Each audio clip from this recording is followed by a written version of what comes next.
Estamos. Bueno, buen día a todos. Los estoy viendo acá solo a los chicos de primero. Les quería, bueno, presentar a todos que este mes, considerado el mes de rotación de medicina de familia, hemos trabajado con los chicos dentro del espacio del centro de salud algunos temas de medicina de familia que yo les he marcado como centrales para poder trabajar todas las herramientas que tenemos como médicos de familia. Y hicimos una selección de temas, estuvimos trabajándolos, relacionándolos casi con la totalidad de las herramientas y les trajimos al grupo las herramientas que consideramos más importantes para que todos repasemos los principales temas de medicina de familia. Sé que año a año nos los vamos olvidando y que hay muchas cosas de la práctica diaria que lamentablemente no lo usamos y se pierden. Pero bueno, la idea siempre es refrescarlo, por ahí incorporar un concepto nuevo que el año pasado no nos había quedado claro y ver de qué manera comenzamos a incorporar más estas herramientas que nos permiten hacer diagnósticos familiares. Y es una herramienta muy valiosa que no la tienen todas las especialidades, y está en nuestra responsabilidad trabajarla y llevarla al consultorio lo más que se pueda. Así que hemos intentado hacer eso, entre Lucas y yo con todo el equipo de primero. Espero que les sirva para todos y bueno, vamos que están re preparados los chicos. Arranca el Oscar. Bueno, muy bien.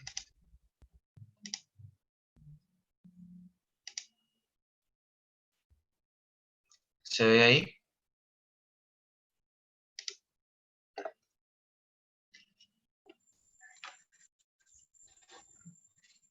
Bueno, mi nombre es Oscarito Arte, residente de primer año, Medicina de Familia. Hoy con mis compañeras de año venimos a presentarles algunas herramientas prácticas para el estudio y el abordaje del estudio de la familia, ¿sí? Vamos a ver 4 presentaciones. La primera, presentada por quien les habla. La segunda, por la doctora Estefanía Silva, que se va a tratar sobre genograma. Seguimos con ciclo vital familiar, por la doctora Guillermina Marceloni. Y por último, intervenciones familiares, por la doctora Lourdes Puebla. Bien, dentro del tema como familia como sistema, vamos a abordar dos grandes tópicos que va a ser el análisis sistémico familiar y, y en base a eso vamos a poder identificar lo que sería función y disfunción familiar. Mi pregunta hacia ustedes, que en este momento pueden activar los micrófonos y opinar, ¿por qué creen que es tan importante este abordaje sistémico familiar?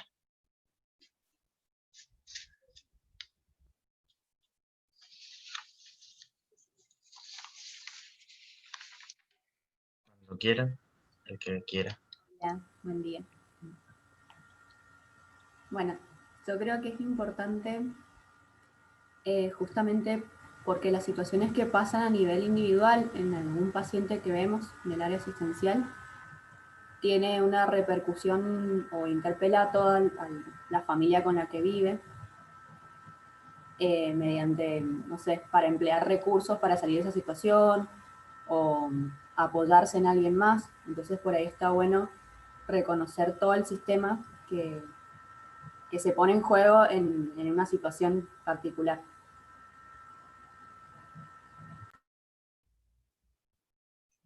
Muy bien, gracias. Bueno, ¿alguien más? ¿O sigo?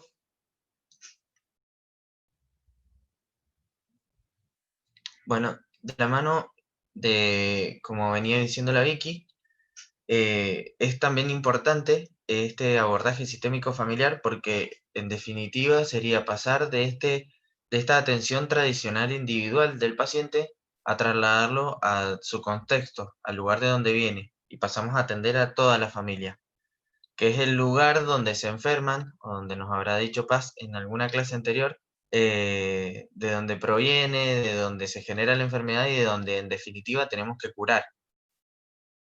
Sería la raíz del problema. Bien, en el camino vamos a recorrer 4 paradas. Uno va a ser, vamos a ir definiendo familia, tenemos la definición de la OMS y una que sacamos del Ministerio de Salud de Chile. Luego hablaremos de las funciones familiares, hay áreas de funcionamiento vital y funciones básicas para poder analizar. Vamos a adentrarnos un poquito más en lo que sería el modelo sistémico referido a la familia y después profundamente y concretamente elementos que componen al sistema familiar. Bien, tenemos esta definición de la OMS que dice que la familia es un grupo de personas del hogar que tiene cierto grado de parentesco por sangre, adopción o matrimonio, limitado por lo general a la cabeza de la familia, su esposa y los hijos solteros que conviven con ellos, ¿sí? Y lo diferencia de hogar, que es el lugar físico donde vive una familia, ¿sí? Bueno, en base a esta definición, eh, podríamos opinar. ¿Qué les parece? ¿Qué opinan de esta definición? Podrían volver a activar los micrófonos. Hola, ¿cómo están? Buen día. Hola.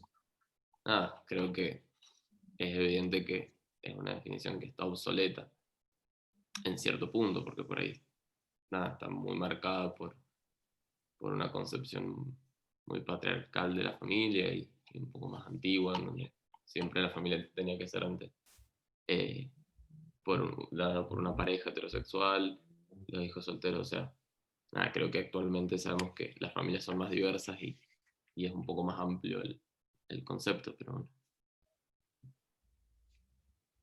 Gracias, David. Y, perdón, nada, como aportar, yo incluso estoy hasta en desacuerdo con el parentesco por sangre. No sé, por ahí hay familias de, no sé, o sea, por ahí son consideraciones, es todo como re subjetivo, me parece a mí. Obviamente podemos tomar lo que dice la OMS y la ONU, o podemos nuestra propia definición de familia, porque muchas veces se considera familia personas que, nada, que por ahí no hay una relación de sangre, parentesco por sangre. O sea, Muy bien. Bueno, muchas gracias por los aportes. Sí, creo que todos concordamos más o menos en las mismas ideas.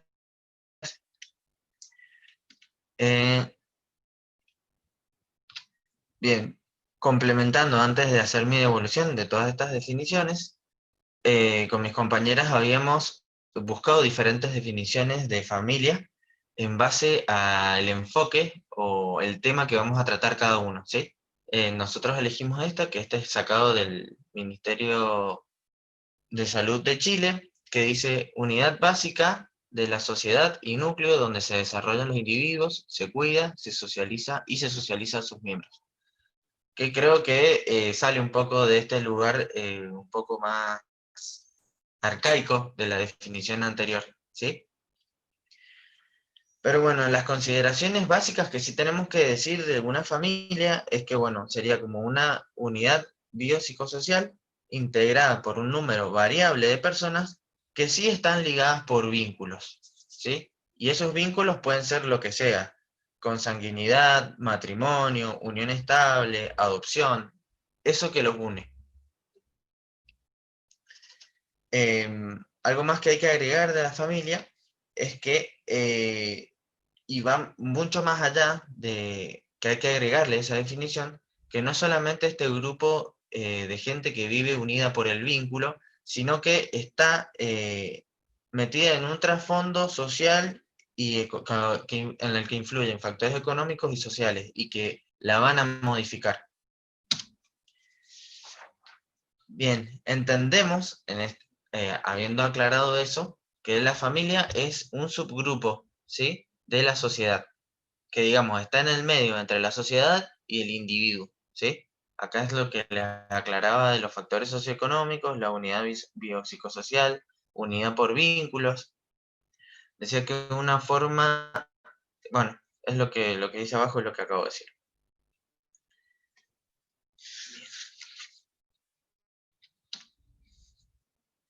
Bueno, pasamos a las áreas de funcionamiento familiar. Esta era la segunda parada que íbamos a hacer, ¿sí? Hay áreas en donde tiene que funcionar, se dividen en 3 grandes grupos, son las áreas vitales. Aclaré que no son como propias de la familia, pero son esas funciones en las cuales dentro de la familia se pueden llevar de una manera más eficaz, ¿sí? Hablamos de 3 grandes, que eran las funciones psicobiológicas, en la que vamos a hablar de la reproducción, el desarrollo y crecimiento de niños y adolescentes, adquisición del sentido de la familia. Luego tenemos las funciones socioculturales y educativas, que es la transmisión de conocimientos, transmisión de valores y creencias. Y por último, las funciones económicas, que sería la capacidad de producción y de consumo. Esas son las áreas vitales de funcionamiento de la familia, ¿sí? Pero sí o sí hay 6 funciones básicas que la familia tiene que cumplir, ¿sí? Y estaríamos hablando acá de lo que sería la comunicación, adaptabilidad, autonomía, normas, reglas, apoyo y afectividad. Bien, la comunicación es esa función primordial, ya que sin ella no podrían existir las otras, ¿sí? Hay diferentes maneras de comunicarse y depende de cada familia y cada integrante de la familia. Después tenemos la afectividad, que básicamente es la relación de cariño y amor que existe entre los miembros de la familia. Supone una función que va a dar lugar a que se genere el apoyo, ¿sí? El apoyo es básicamente no quiero definirlo con la misma palabra, pero es este soporte que se dan entre unos a otros, ¿sí? Puede ser económico, afectivo, depende de los recursos de lo que maneje la familia.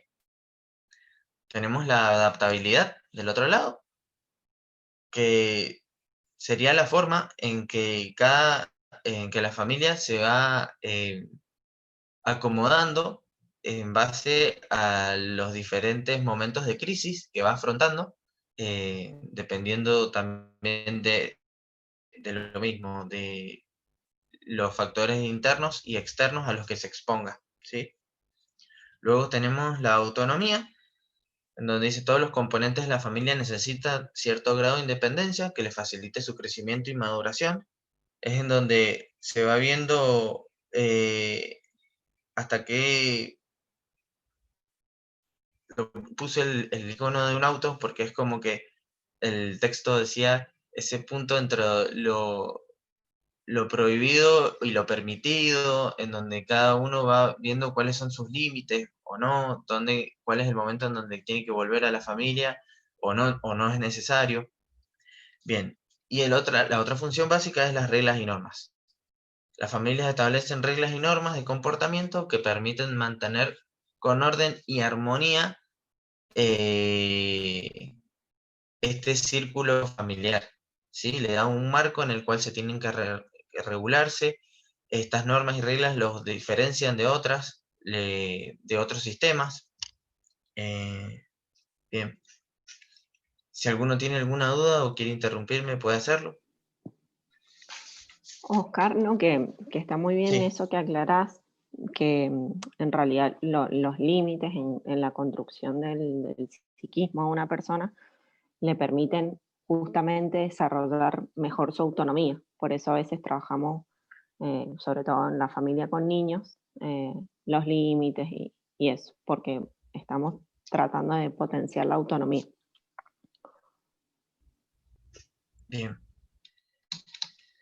Bueno, con esta declaración, habiendo visto estas funciones, podemos cerrar en que la familia constituye una entidad en la que está íntimamente entrelazado el interés social y el interés personal, como también vimos en esa diapositiva de la sociedad y el individuo, y que de acá de estas uniones familiares, estas células también se forman nuevas generaciones, ¿sí? Pero en base a estas funciones familiares, me pareció muy importante aclarar que no son inmutables ni no son universales las funciones familiares. De hecho, que cada una de estas las define también el momento histórico en el que se analizan, la etnia por la cual está integrada, la clase social en donde está metida, y la cultura y la etapa del ciclo vital en que se encuentran en ese momento, ¿sí? Bien. Pasando al punto 3, esto también es como para habilitar los micrófonos. ¿Alguien conoce este símbolo? ¿Alguien sabe qué es? El motor de un auto. Es el tablero del auto, te aparece eso cuando hay algo en el motor. Chicos, me Bueno, muy aparece, bien, no Romy. sabía que era eso. Buena, Romy. Bueno, genial. Esa, soy mansa mecánica.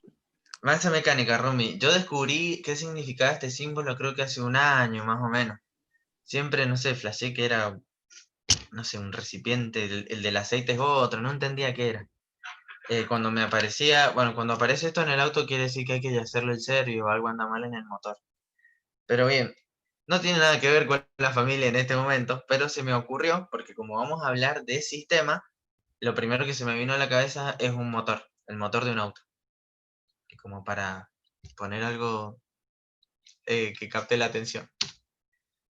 Bien, ¿qué sería la definición de sistema? Pasamos a la tercera parada, ¿sí? Que un sistema es un conjunto de elementos en interacción dinámica en el cual el estado de cada uno de ellos está determinado por la situación que ocupa cada uno de los otros y tienen un objetivo en común.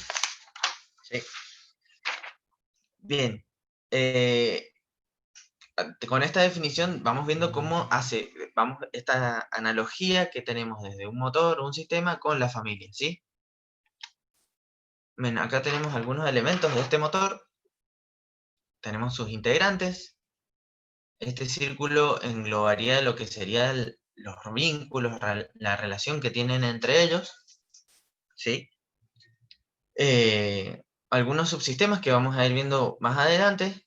Tenemos entradas del sistema y salidas del mismo, ¿sí? ¿Cuáles serían las entradas? Tendríamos, por mencionar, insumos, serían como los recursos económicos, el vestido, condicionante sería un poco la cultura en la que está inmersa, la información, la educación que tienen. El cuadrado grande significarían los límites, ¿sí? Que esto es la interfase que divide un sistema con el entorno, ¿sí? Un ejemplo de límites puede ser la interfase que tiene con la escuela, ¿sí? En el que se intercambian esto de información y puede salir como producto ideas, cultura, ¿sí? Desechos vamos a mencionar como muebles rotos, decía el texto, o residuos como la basura que sale del sistema familiar.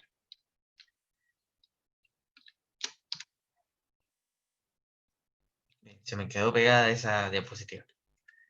Bueno, dentro de la organización sistémica vamos a tener aspectos funcionales y estructurales, ¿sí?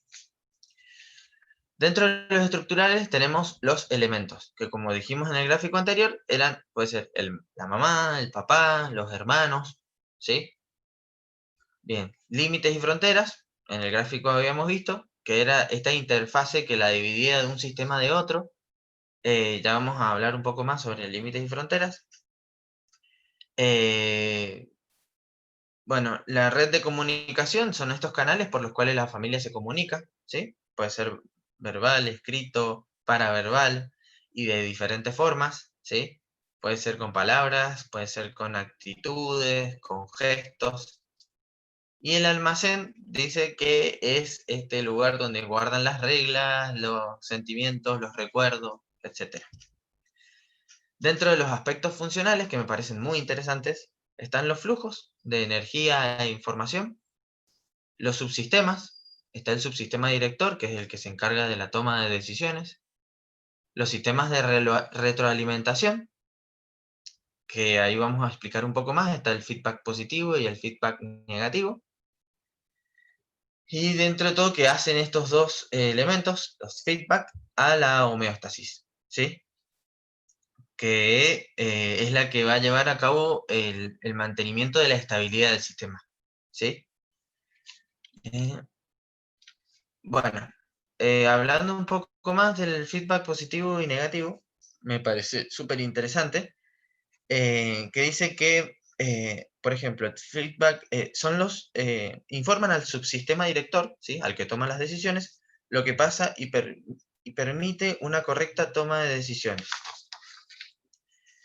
Un feedback positivo aumenta la divergencia del sistema, permitiendo modificar su equilibrio si es necesario. Yo todo esto se los estoy definiendo, ya lo vamos a explicar un poco más para entenderlo.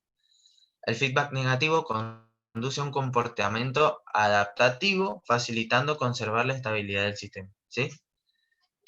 Esto hacen a la homeostasis, es decir, hacen al equilibrio de la familia para que mantenga su estabilidad, ¿sí? Esto está muy relacionado con con una familia funcional o disfuncional. Bien, esto ya habíamos hablado. Ah, no. Bueno, tenemos acá los elementos y subsistemas que, como ya les dije, tenemos al papá, a la mamá, a los hijos. Hay 3 subsistemas principales, en donde tenemos el subsistema conyugal, que es el de los padres, entre ellos, digamos. El subsistema paternal, que es la relación que tienen los padres con los hijos. Y el subsistema fraterno, que es esa relación que tienen hermanos entre sí, de igual a igual, ¿sí? Minuchin dice que el subsistema fraterno es el primer laboratorio social en el que el niño se puede experimentar relaciones con sus iguales. Bien, acá teníamos, hablando un poco de esto que me gustaba mucho, de la homeostasis familiar, que es la interacción entre sus miembros que facilita una relación emocional y física y promueve el desarrollo individual y familiar, permitiendo los cambios necesarios si se efectúa sin que se afecte la unión y el equilibrio familiar, ¿sí? Esto está regulado, este equilibrio o homeostasis, que lo quise figurar con esta balancita. Bien, está en la base de esta balanza, siempre tenemos que entender que esta balanza va a ser la que va a medir el equilibrio de la familia, la homeostasis. Está fundada en los valores, las normas y reglas que tenga la familia, ¿sí? Esta balanza se mueve dependiendo de los feedback que tenga y tenemos que entender que hay mucha variación. Bueno, se me ocurre un ejemplo acá para presentarles. Bien, se me había ocurrido uno. Por ejemplo, una familia en donde uno de los hijos se declara bueno, volvamos a un contexto más atrás. Hoy he visto casos en donde no están así, pero antes, pongámosle, un hijo se declara homosexual. Eso genera un cambio en la familia, ¿sí? Puede ser un momento de crisis, ¿sí? Quise hacer porque me parece como más llamativo. Podría haber adoptado un ciclo vital familiar, por ejemplo, el nido vacío, pero me pareció como algo más explícito para explicar.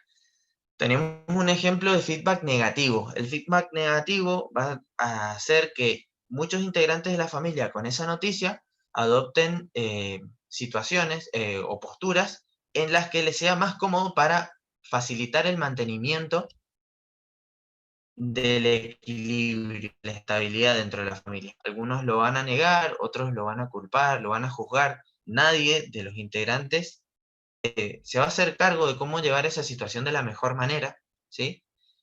Y como les resulta extraño, los sensibiliza, no van a tratar de evitarlo.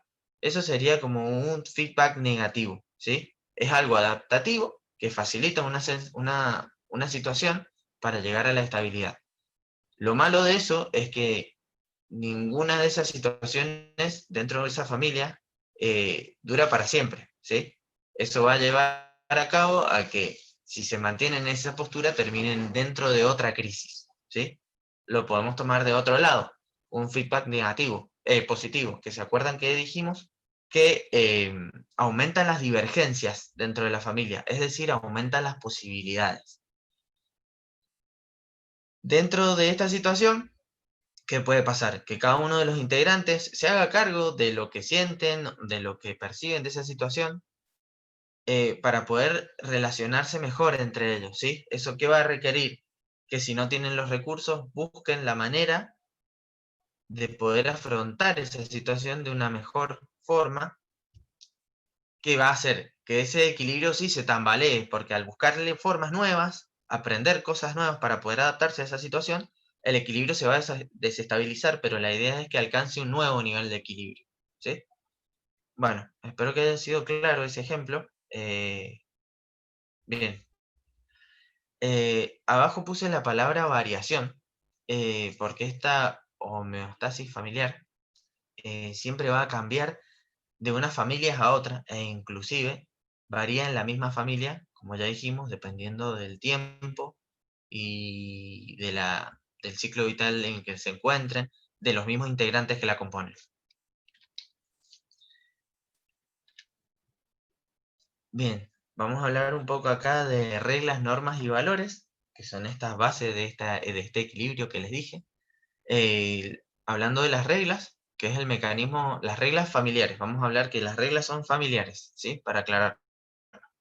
Este mecanismo regulador de roles estructura el sistema, preserva la homeostasis del sistema y protege del ambiente externo, ¿sí? Dentro de las reglas tenemos reglas implícitas y reglas explícitas.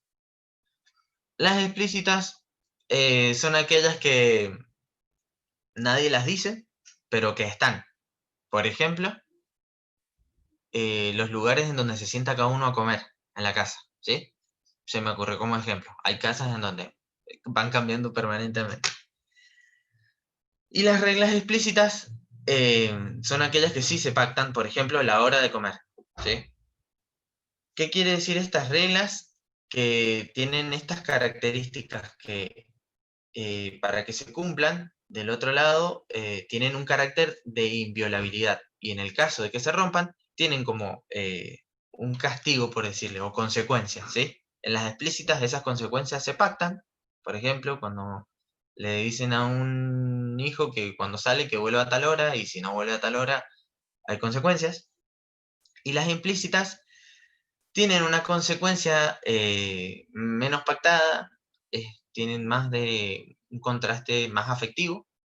Por ejemplo, integrantes de la familia que asumen roles que no les corresponden. Por ejemplo, que el hijo más grande se venga a ser el papá de los hermanos más chicos.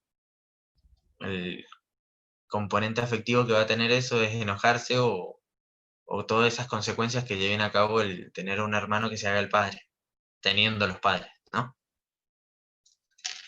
Eso sería el ejemplo de reglas familiares. Sí, insisto, ante cualquier duda que tengan o si algo no se entendió, me interrumpen. Estas reglas familiares se contrastan por las normas sociales, que es el marco de referencia de las reglas familiares, ¿sí? Esto quiere decir que muchas de las reglas familiares están basadas en un montón de normas sociales que se establecen, ¿sí? Inclusive las pueden llegar a modificar. Un ejemplo de esto sería en un país en donde la edad de donde los chicos se iban de la casa, ¿sí? La emancipación de los hijos, o la etapa del nido vacío, pasaba cuando los hijos podían cumplir, por ejemplo, 20 años. Pero llegó una situación económica en este país en donde, por ejemplo, costaba mucho conseguir trabajo y costaba que estos individuos de 20 años se independizaran. Entonces, eso atrasaba la edad en donde los chicos se iban de sus casas.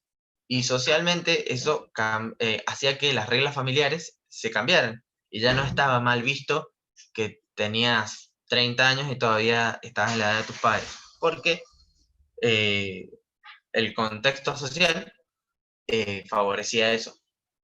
Bien. Y bueno, y por otro lado tenemos los valores. Que esto sí, estos valores afectan a las normas sociales y por ende afectan a las reglas familiares, ¿sí?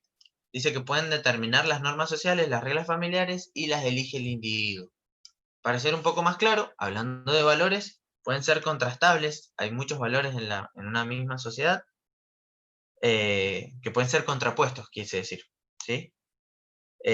Voy a dar un ejemplo que me parecía muy claro, el que decía el libro, que decía, por ejemplo, en este valor, que no está escrito en ningún lado, pero circula, de decir que los varones son más inteligentes que las mujeres, y otro que diga algo opuesto, que diga la inteligencia no depende del sexo.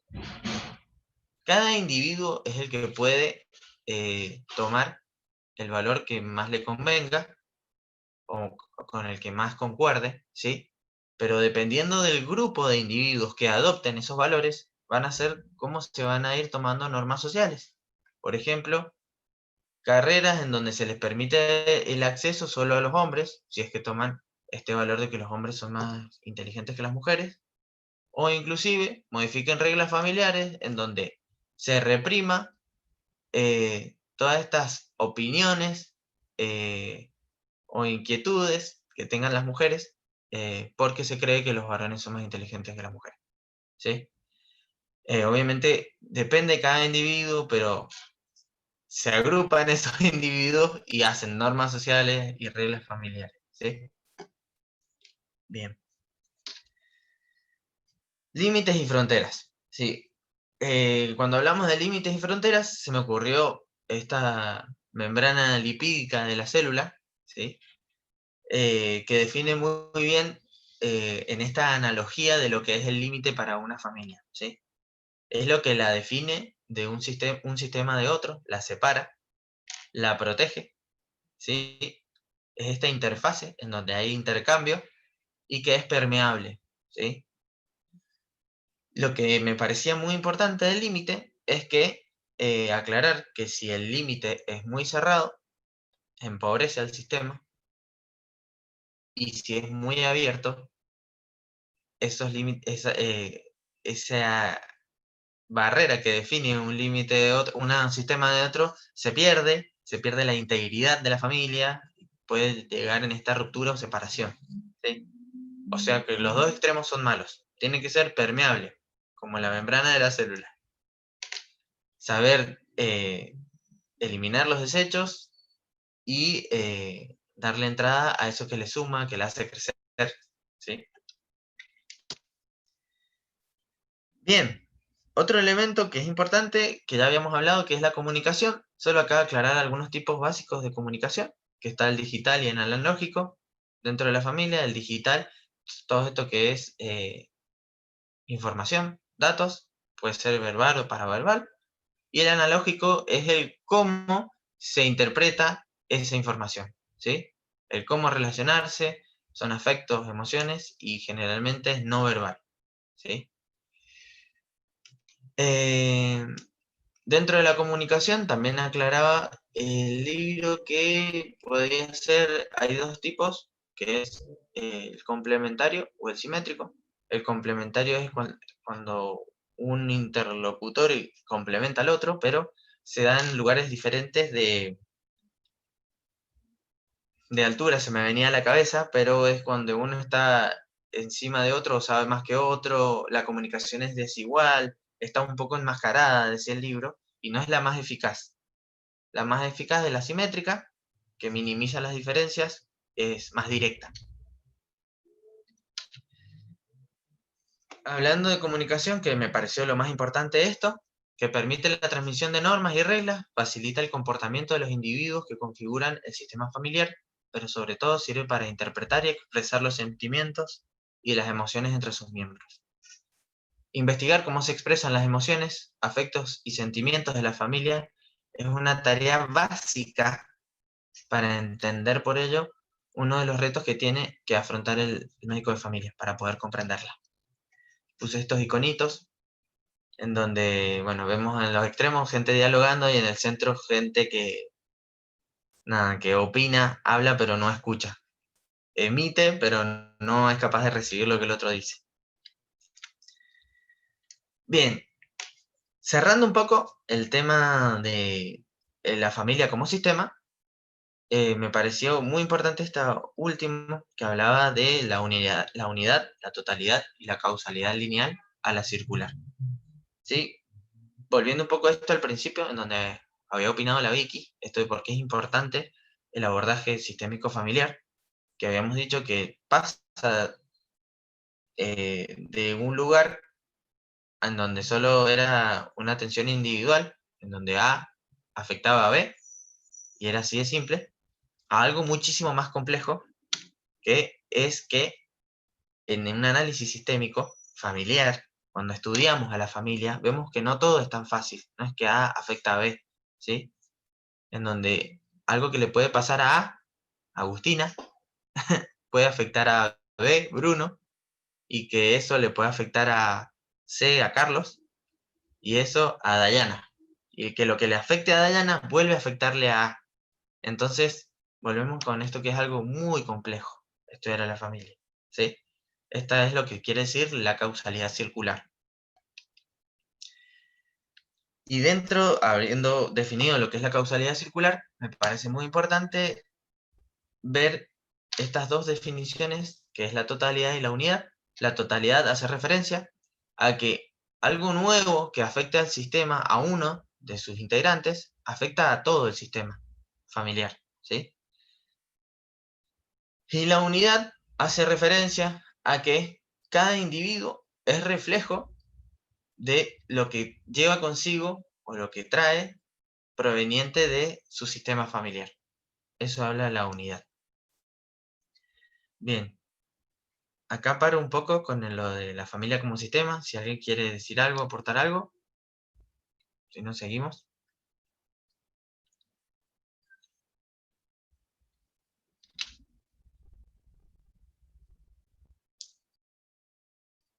Bueno, esto me ocurrió un poco hablando con La Paz. No tuve mucho éxito buscando algún otro abordaje a la familia, pero sí comentarles un poco en qué consistían algunas, las familias de antes, ¿sí? Hoy por hoy la familia es como no fue siempre como la conocemos hoy, ¿sí? Está como relatado que al principio la primer familia de la que se tiene registro era la consanguínea, en donde un hombre tenía relaciones con muchas mujeres y las mujeres con muchos hombres.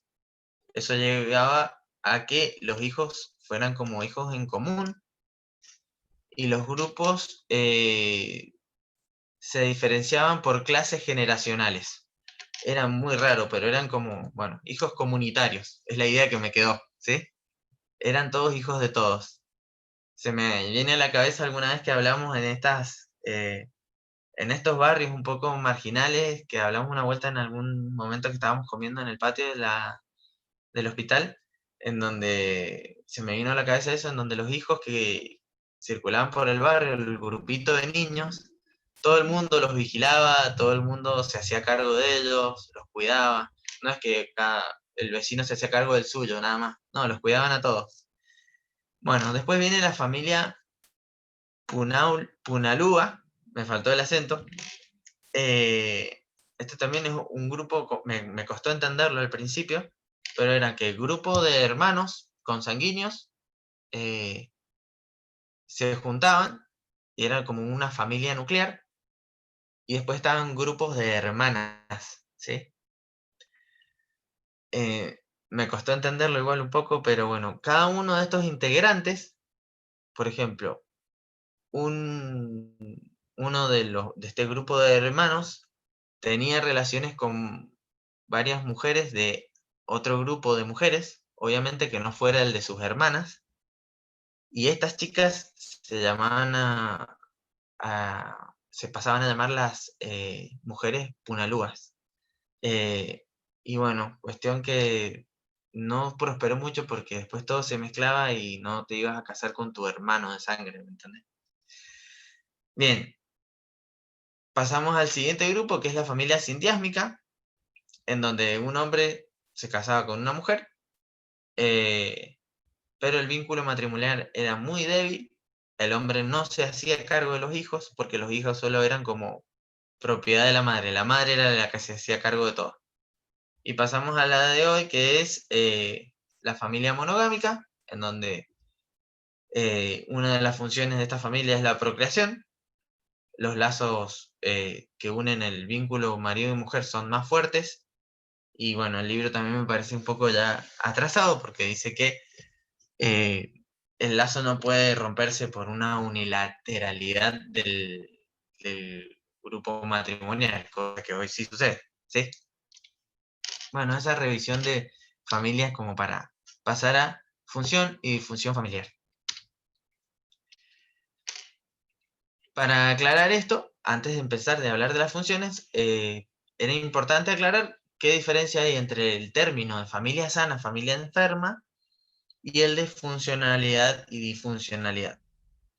Nada más que aclarar que cuando hablamos de sana o enferma, estamos, o deberíamos hablar, para que no se malinterprete, de la suma de integrantes sanos o integrantes enfermos de la familia, ¿sí? Diferente es a lo que es funcional o normofuncional, ¿sí?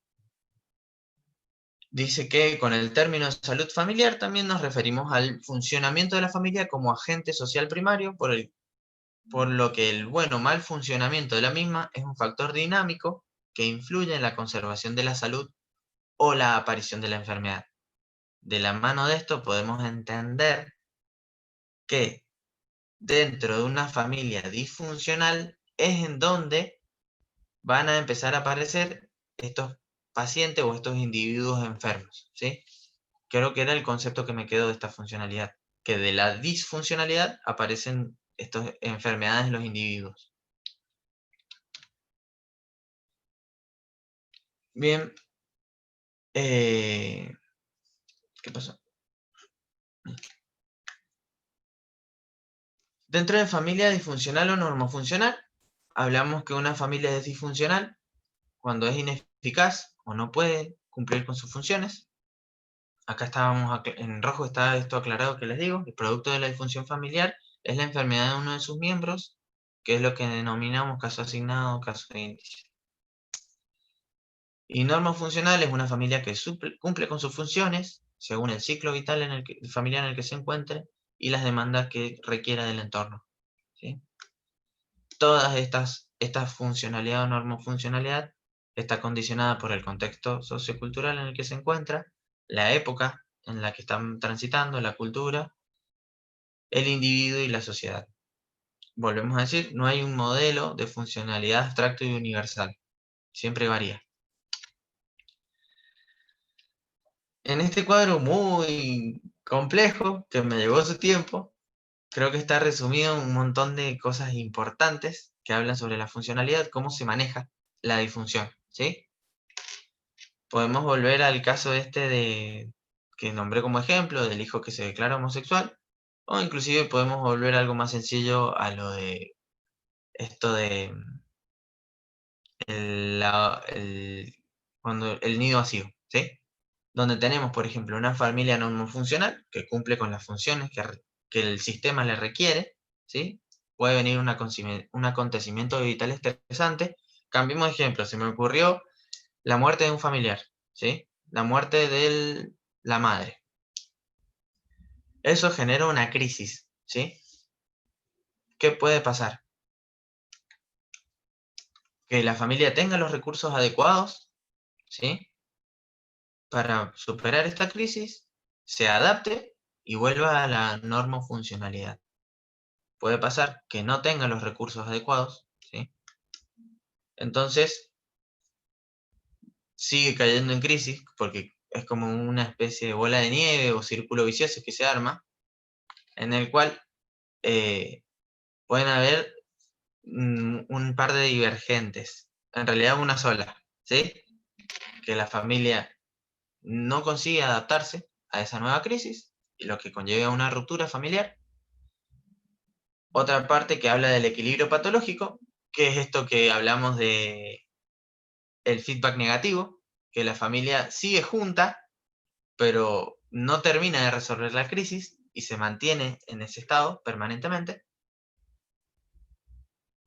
en la que puede venir otro acontecimiento vital estresante que va a hacer detonar ese equilibrio patológico, ¿sí? Porque no va a estar practicando la manera de adaptarse a estas situaciones y que puede recurrir a recursos extrafamiliares, que si lo sabe utilizar puede volver a la normofuncionalidad, pero si no, puede ser un recurso inadecuado que puede desatar otra crisis.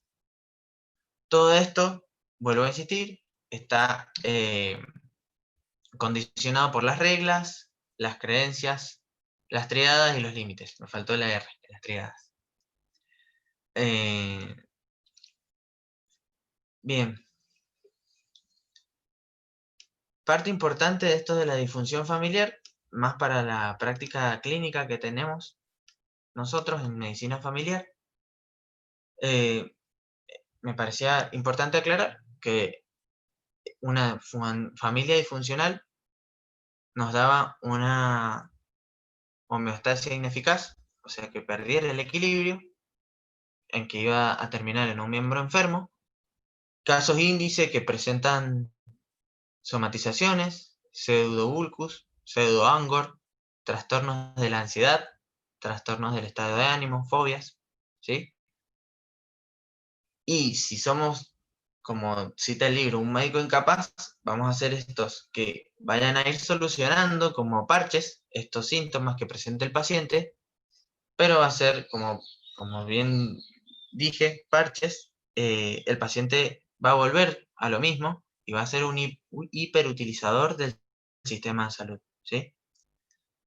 También cosas que nos tienen que llamar la atención para saber identificar esta disfuncionalidad son esta dificultad para resolver que la enfermedad de uno de sus miembros de la familia, la falta de adherencia a los tratamientos, la incapacidad para atenderse entre los miembros de la familia, o problemas conductuales y sociales, el fracaso o absentismo escolar, la delincuencia, la drogodependencia y problemas de adaptación escolar. Ya voy terminando, ¿sí? Bien, acá puse un cuadro grande, por si esto después queda grabado, ¿no? ¿Cuáles son estos síntomas que sugieren problemas familiares y cuáles son las indicaciones que requieren una evaluación familiar, ¿sí? Muchos de estos casos los vemos en el día a día en el consultorio. Y creo que podríamos llegar a hacer un bingo porque en estos 2 meses de rotación creo que los hemos visto a casi todos. Pero bueno, los dejo acá porque me parecía importante nombrarlos y saberlos, para que no se nos pasen. Y ya por último, y termino, vamos a ver cuáles son los instrumentos para evaluar la función familiar. ¿Sí? A eso es importante aclarar que son poco precisos. Muchos de estos, si no la mayoría, son utilizados con fines investigadores, o sea, de screening. Miden aspectos parciales y son muy subjetivos, ¿sí? Tenemos 3 grandes grupos, en donde están los cuestionarios autoadministrados, que miden parámetros específicos e indirectamente...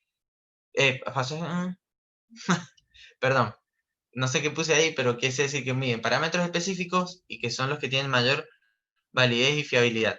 Dentro de esto está el APGAR, que es lo último que vamos a ver, que sigue en la diapositiva siguiente. Después están los instrumentos para evaluar el impacto de la enfermedad sobre el sistema familiar. Mide los efectos que tienen los acontecimientos vitales estresantes dentro de la familia. Se está usando muy recientemente en enfermedades orgánicas, enfermos crónicos y demás. Y después tenemos los instrumentos para evaluar las relaciones familiares, que son los mejores que miden la funcionalidad familiar, pero solamente se utilizan para fines investigadores, quiere decir que son muy difíciles de utilizar en la atención primaria de la salud, ¿sí? Está la escala de ambiente familiar, escala de adaptación, escala de evaluación familiar y el instrumento de evaluación familiar de McMaster. Uno que me pareció interesante, que es la escala del ambiente familiar, que también mide cómo reaccionan los integrantes de la familia en base a acontecimientos vitales estresantes. Bien, y por último, el APGAR familiar, ¿sí? Estas serían las siglas que representaría APGAR, ¿sí? Son 5 áreas que evalúa: la adaptabilidad, capacidad de utilizar los recursos intra y extrafamiliares para resolver problemas, la participación, la implicancia de los miembros en la toma de decisiones, en hacerse responsables de las decisiones que se toman, desarrollo, ver qué nivel de maduración física, emocional y de autorrealización tienen los miembros de la familia, afectividad, la relación de cariño y amor que se tienen, y la capacidad resolutiva, que es el compromiso en la dedicación que tiene cada uno de los integrantes en atender las necesidades, ¿sí? Es uno de los autoadministrados, como ya dije, un autocuestionario cerrado, 5 ítems, 2 puntos por ítem, en total 10. Si tiene un puntaje de 10 a 7, quiere decir que la familia es normofuncional, de 6 a 4 moderadamente disfuncional y de 0 a 3 gravemente disfuncional. Es importante aclarar que determina el grado de satisfacción que percibe el encuestado con respecto a la función familiar, pero no mide la función familiar en sí misma. Bien, esta foto, que es la última del final, ya no digo más nada que sea así más teórico, pero me pareció muy bueno del libro, que señalaba que el médico de familia no puede mantenerse como si estuviera viendo una serie al margen de la función familiar o del análisis familiar que haga, porque cuando la empieza a investigar, él se hace parte y afecta. ¿Se acuerdan de este término que hablamos de totalidad? Que cualquier cosa que afecte el funcionamiento familiar modifica todo el sistema familiar. Y por ende transforma a la familia, por ende el médico se transforma también a sí mismo y forma parte de la familia. Nada, eso me pareció muy fuerte y muy lindo a la vez. Requiere también mucha responsabilidad. Bueno, eso. Gracias por su paciencia.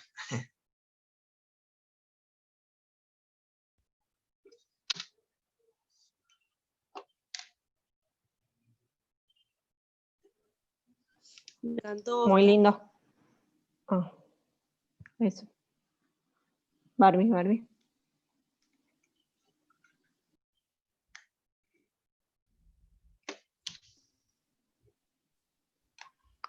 Barbie, ¿vas a preguntar algo? No, solo le quería decir que me pareció muy linda su presentación. Gracias.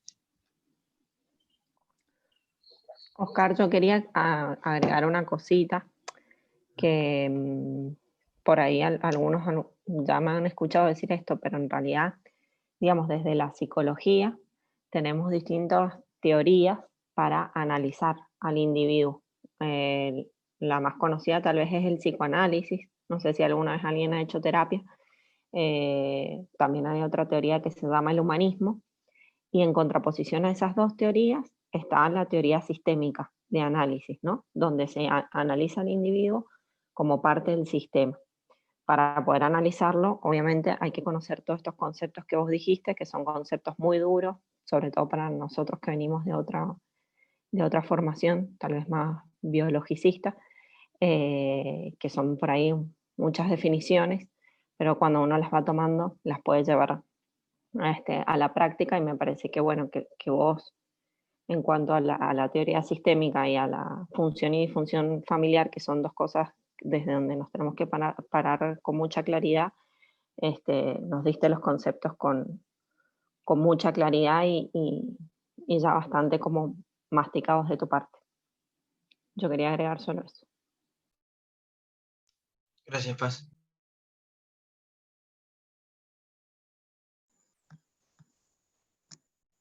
Muy buena la presentación, Oscar. Muy bueno el diseño también.